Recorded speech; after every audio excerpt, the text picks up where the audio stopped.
This is the A Minute to Midnight show. Welcome. Today, this is Tony. And Brooke. And Joni. And it's great to have the three of us together. We've got a pretty important show today, and I will throw it to Brooke and Joni to explain why. Okay, Tony. I guess I'll start with how it began. We're actually talking about an open vision, a vision that Jose Polanco's nephew had. First, he messaged Joni and I about something really extraordinary that happened in his life concerning his nephew one evening. And he asked me if he could send the audio of it to me, because he actually grabbed his phone and audio recorded this. And I said, of course. And he asked, I knew he had he was going to send it to Joni, and he wanted to keep it between the Minute to Midnight team, the few of us, because it's very real, it's very raw, it's very personal to Jose. This is his 16-year-old nephew, you have to understand, who was unsaved at the time of this. So he sent it to me, and I began to listen to it. There's hardly really any words to explain it other than that there's a holy, reverent fear about it. Basically, I didn't have any words. I called Joni. She had not received it yet. She couldn't. We were having trouble. I tried several different ways to send it. And I was basically stuck with it all day long, pondering upon it, because when you listen to this, you cannot go about your day thinking about anything else. It gets deep inside your spirit, your soul, every emotion. When he explains everything, you can feel what he's feeling and you can see what he's seeing if you just close your eyes. And Joni finally received it, and she called me, of course. And I'm going to let her discuss her feeling about it. But basically, I remember her saying, I don't even want to touch this. I don't even want to touch this. There's no words. We couldn't have a conversation about it. We didn't have the words. I'm going to let her discuss, how she felt about it. And then what I can do is read a little bit. We had Jose write an intro, because we did write an article, and we transcribed this that we will release with the audio, so people can either read it after or print it out or have people understanding it. They can follow along with it.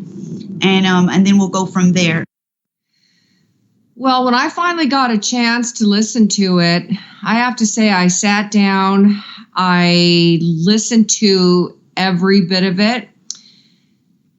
And I have to be honest that I have to say I had never heard anything like that before in my entire life. And the most compelling, penetrating aspect of the whole thing is this young man was unsaved. Now, I know his family had been praying for him to be saved, but he was resistant to being saved. And it was interesting in the regard that it was compelling, is the Lord chose this 16-year-old young man to convey a message. Now, this message, it's almost like Brooke was saying, it's very difficult to talk about. It's so, it's like, I think it invokes fear and trembling. Mm-hmm. And I don't just say that lightly, because a lot of people like to take Bible words and throw them around loosely. But truly, I couldn't even speak. I couldn't even talk about it. Brooke and I called her and I said, I don't even know what to, mm-hmm. I can't even talk to you right now. I couldn't even speak about it for days. And we want to say this, that it was very difficult for us to really come on and talk about it, because the vision and the prophecy speak for itself. I mean, if anything, when I was listening to it, I thought this is like something that you read out of the Bible. I have never experienced something like that before in my entire life. It was 3D. Mm-hmm. He was getting it in waves. He was seeing detailed things like a movie in front of him. Now, we're not going to let out what we saw. You're going to have to listen to it. The people are going to listen to it themselves. But I know that Brooke, she's sitting here with me right now. Even before we came on today, we were just like, we don't even know what to say about it. It's something, it's really a holy thing. And we say that sensitively. We want to be sensitive with this vision. I think above any vision, I feel, as far as it's come through to minute to midnight. Mm-hmm. We don't want to say too much before we put this out. We don't want it to be anyone focusing on this, on our words. What I will say before I read, what I'll do is I'll read a little bit of what Jose has to say in his introduction that we asked him to write. But basically, as Joni said, remember this young man is unsaved. And what you're about to hear, all I'll say is it's the book of Revelation unfolding before a 16-year-old unsaved boy's eyes. And he was horrified, really, at the sight, because he was not saved. But people, if you know the Bible and you know what's in the book and what will happen, now he knows, he doesn't have to fear it. But just imagine if it was your child or your relative that was seeing this in real time. And I'm just going to leave it at that. I'm going to read a little bit of Jose's introduction here, and then I'll give it back to Tony and we'll go from there. What Jose says is this: what you are about to read is one of the most extraordinary experiences that I, Jose Polanco, have ever encountered in my Christian life. Not a dream, not a sci-fi movie, not even a story out of a book. This was a real, raw, live experience of my 16-year-old nephew having visions in real time while he sat right before my eyes. This began in May of 2016. Around May 20th, my wife and I were completely exhausted. We decided to go to bed early that night, and it didn't take us long before we were both sound asleep. Suddenly, at 11 p.m., I heard the distant sound of someone knocking very desperately on the front door. To my surprise, it was my sister accompanied by my nephew. He was in a state of shock and clearly crying as tears streamed down his face. She explained that he was having visions in real time, and she did not know what to do with him. I took him into the bedroom, cast everyone out, locked the door for privacy.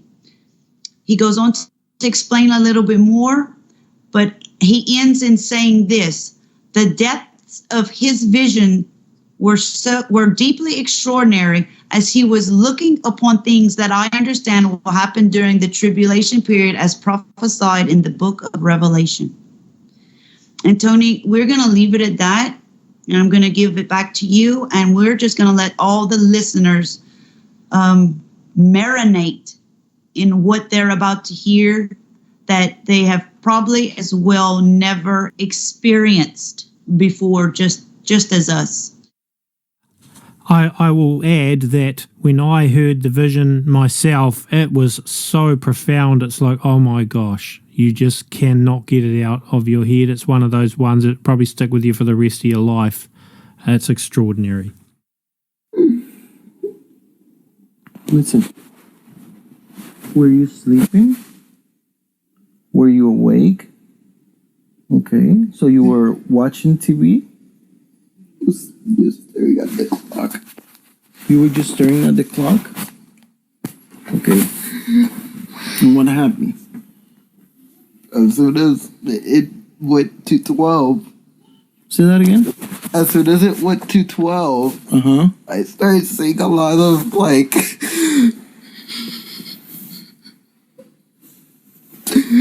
horrible things.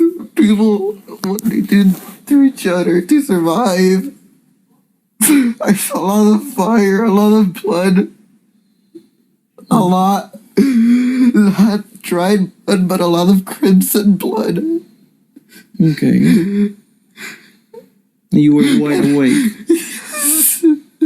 It all hit me all of a sudden. People are crazy. Average people just... What you would think would be someone average would just come and... They're crazy. They like start committing cannibalism. And they would like offer to... They'd make human offerings to...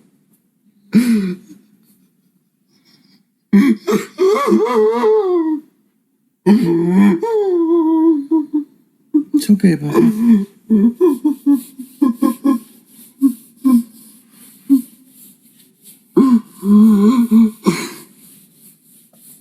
You're good.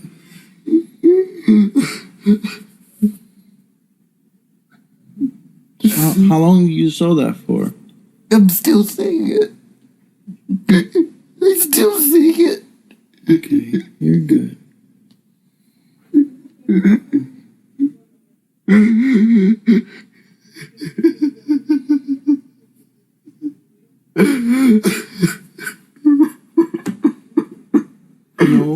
You know, Papa? You want to know what's going on? Huh? Huh? You know what we've been talking about? What I've been talking about with your mama for a very long time? War. It's greater than a war. It's... I know, Papi. Listen to me, baby. There's gonna be something worse after the war. There's not gonna be anyone that's gonna win. People will claim victory, but it's not gonna be victory. It's not gonna be for fighting for good or bad. It's just gonna be killing. Just to kill. People are just gonna start killing to kill. Not even to survive. They're just gonna kill for the satisfaction of killing. Like a sport. But see, God is allowing you to see the future, Papi. Because He wants you to understand that He is real. That everything that we've been saying for a very long time is real. And God is real. He is a God of love, but He is also a God of judgment.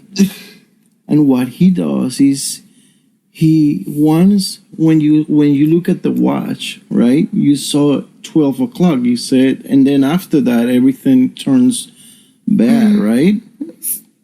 See, what it is that in God's timing, okay? Have you ever read where He says that He will come like a thief in the middle of the night, or a thief at midnight? That means when God's time clock goes to 12, He will get His bride. Oh. But listen to me, baby. It's all true. It's all true, yes. I've always doubted. I've always doubted my whole life. Oh. Wait, but listen to me. Hey, listen to me, baby. It's not, listen to me. Even if you doubt it, we all doubt at one point. But listen to me. God is real, regardless of who believes in Him or not. The only thing that we need to do is to be close to Him. Just ask Him for Him to forgive our sins. Because when that time clock reaches 12 o'clock, Papi, there is nothing that you and I or anybody could do. That is long gone history. Do you understand? He's not allowing you to see this because He wants you to be afraid. He wants you to be drawn near to Him. I'm not afraid. I know. I'm crying for them.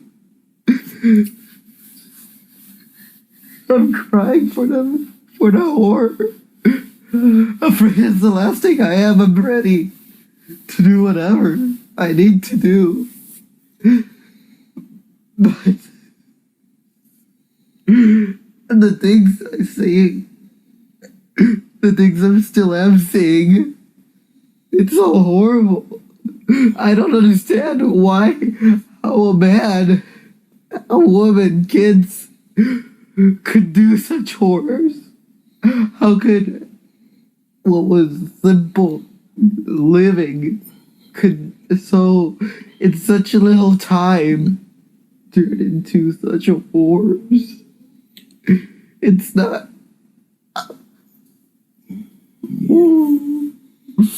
But see, do you know how the problem that we all have is that at one point we allowed God out of this nation, and once he has completely, like, people have pushed him out of the way, like, well, we don't want you here, we want same say, we want right for everything, you know, not giving the fair chance of honor God in our ways. So he had no choice just to leave man doing whatever it is that they're doing. So he's allowing you so you can see what's coming ahead, so you can be witness to other people, so you can get right with God, so you can actually, you know, do right for yourself, for your family, for others. The Bible says that our thoughts are not his thoughts, and our ways are not his ways.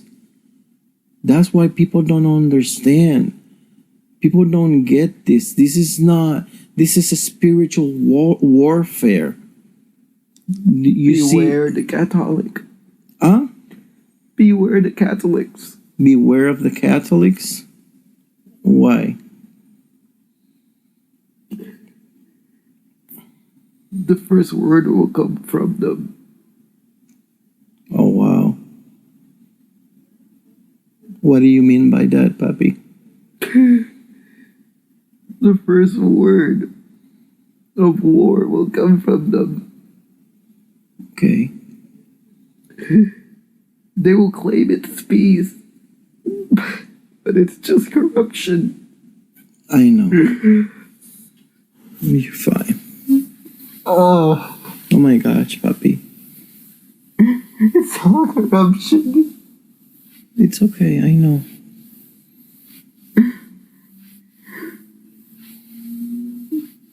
You remember how we're getting ready to leave Florida? Do you see why we're making backpacks, emergency backpacks, and how we're getting things done so We're we gonna can need leave? a lot more than just food. I know, Papi, but we can only do what we can do. Remember. So we're packing up food, we're gathering the things that we need. Because, see, remember, the only thing that matters here is for you to be right with God. Because once you're in the safe zone with God, then He will take us. Do you understand? He's showing you what you're seeing because He does not want to leave us behind. That's all it is to it. This is not about us. This is about us helping other people to get safe and understand the meaning of what the true God and the true love of God is. Because He so loved the world that one day He sent His begotten Son for us to be saved. And yet we pretend to know everything. We pretend that we got things figured out. But men don't have a clue of anything. Oh no, they don't have a clue at all. We're gonna make an advancement. That's not gonna be good either with the nukes.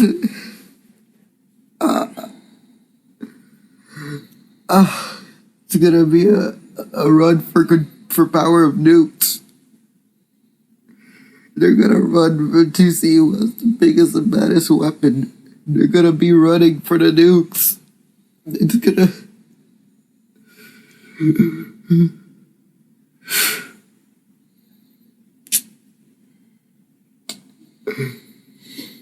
Oh, you okay?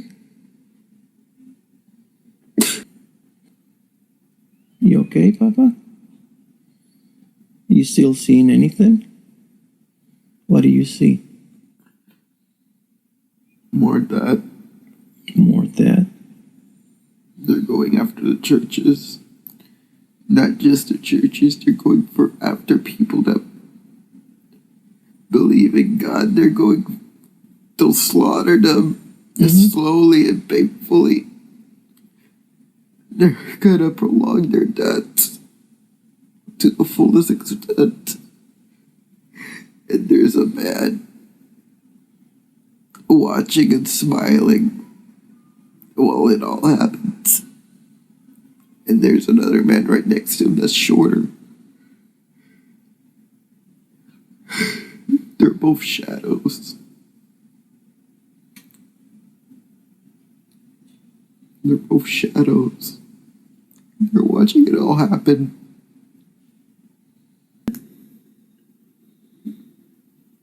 The vision stops.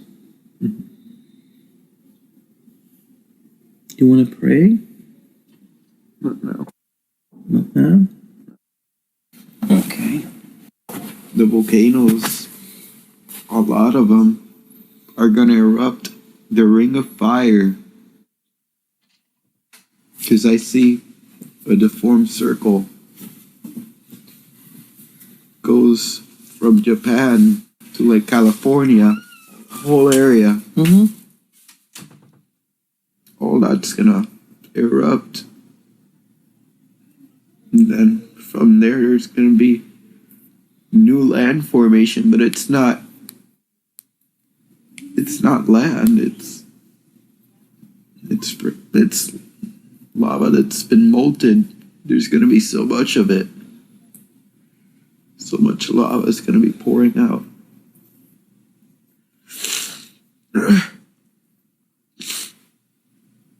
You've seen a lot, puppy. People are gonna die a lot, and they're gonna be sacrificing humans and animals to it. And it's not gonna make it better. It's gonna drive people insane, and then they'll just accept it and start going crazy, like I was looking earlier.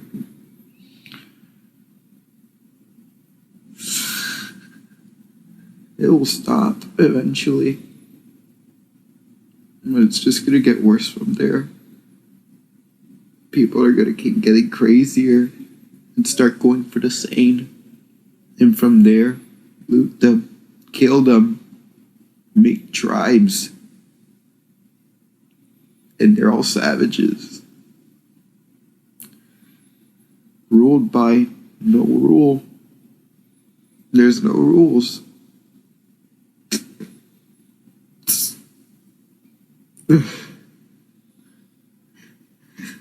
They're gonna be tearing up animals alive and eat them from there. I'm seeing it. Goats, sheep, cats, dogs, cows. They're not gonna hurt them. They're just gonna straight up see. They see it. It's food. It's alive. It's moving. It's food. It won't matter what it is. Cannibalism will be common. It won't be something weird for them. If they need to resort to it, they'll just go. They'll just go and do it.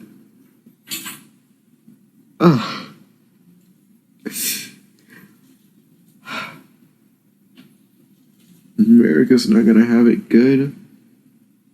America's gonna be mainly made out of savages. Then Asia's gonna like all that whole area. They're gonna be hell worshippers of some sort. They're going to be worshiping something, but it's not God. You mean in Asia? The whole area, Chinese, Asia, Japanese, they're going to be worshiping to their own gods. Mm-hmm. But they're not like hieroglyphic. They're going to be like real. They look real, as if they were right there. And they're not going to have their skin, it's different colors. It's going to look, it's like their statues only come to life. Some of them are small, some of them are human sized, and some of them are giants. That's all. That's all. You see anything for America that you can remember? Savagery and chaos. It's just savagery and chaos. There's not going to be no worshiping here. It's all going to be based on materialism. What we can have, what we can hold, and how we can survive. And over there, they're going to mainly rely on their gods.